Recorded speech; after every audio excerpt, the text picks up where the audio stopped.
VCFP96M Multifunction meter from ATC Diversified Electronics provides a 4-row and 4-digit positive LCD display to help you monitor electrical installations and measure various engineering units like AC amps, AC volts, frequency, and power factor.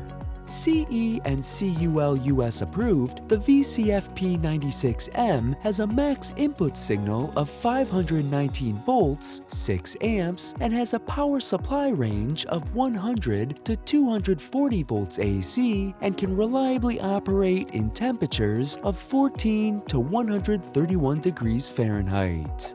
This multifunction meter has nominal supply voltage options of 120, 208, and 240 volts AC and has an input voltage range of 11 to 300 volts AC phase to neutral and 19 to 519 volts AC phase to phase. With other features like programmable current and potential transformer, primary and secondary, current transformer polarity error detection, variable pulse width selection, single-phase network with phase selection, and Modbus RTU communication. The VCFP96M can easily be integrated into applications involving control panels, power distribution panels, and motor control centers. To learn more about the VCFP96M multifunction meter from ATC Diversified Electronics, visit us at Galco.com. And don't forget to like and subscribe to Galco TV so you can be notified when new videos are posted every week.